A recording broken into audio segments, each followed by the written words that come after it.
Thank you. Now, should computer games be subject to a stricter rating system to prevent young children from being exposed to inappropriate images? A report carried out for the government thinks so. It also wants parents to monitor more closely what their children are getting up to online. Dr. Tanya Bryon is the report's author and she joins us this morning. A very good morning to you. What are your findings? Well, I think the key finding is that we have this huge digital generational divide at the moment where children are enjoying a lot of benefits and opportunities both online and in video games, but parents are really genuinely confused in terms of what video games are and how their kids are playing them, what the content really means and what should they be allowing their kids to play and not play. And certainly in the online space, we have parents who have some experience online, but children who are way ahead of us. And for me, it's about how can government really empower parents and society, teachers as well, who grapple with these issues in schools, to really support children to think about risks both online and in video games when most adults are coming from a position of knowing less than the children who are using these technologies. Well, let's take the video games. It's hit most of the headlines about new regulations. Aren't regulations already in existence? We do have good classification systems for video games. Currently they're classified by a European system which was actually set up by the video games industry itself, an industry that I find to be a responsible industry in terms of games that are being produced. They produce excellent games for children. They also produce games for adults that should not be played by children.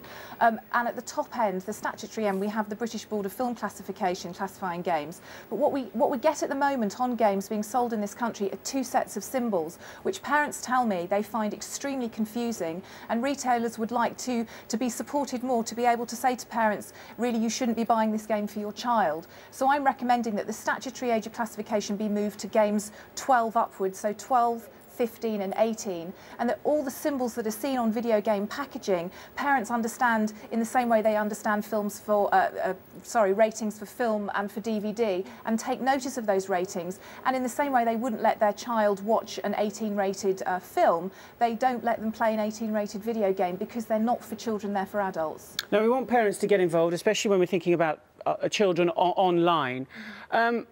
We also want to encourage children to be comfortable and get used to using computers. Yes. Surely if we have the old parent looking over our shoulders, that's going to be less likely that our children will get onto the computers and feel free to use them.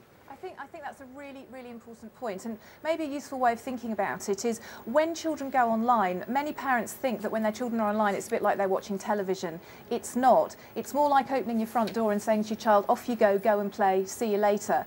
Now, when we do that with our children, when we let our children go outside, we let them go outside with decreasing levels of supervision as our children get older and more responsible, and we know that they understand how to keep themselves safe and how to assess risk. So monitoring and supervision needs to happen at the very early stages when children are using these technologies, and there are good parental filters that I'm recommending government really make available to parents with really clear instructions on how to set them up. I'm asking government to have a huge education campaign to support parents to think about these issues. But you're right, as children get older, they want to explore the online worlds in a way that they can do so for themselves as well. And that is about then parents and children having a collaborative relationship and working together to really understand online risk, and for children to be able to come and talk to parents or teachers when they come across things that they don't feel good about.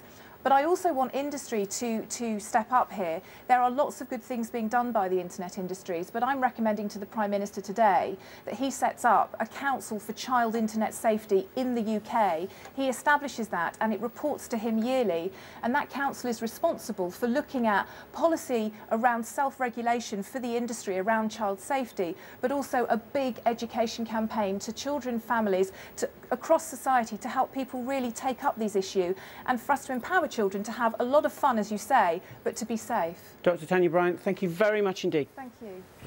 21 minutes past 7. Here's an extraordinary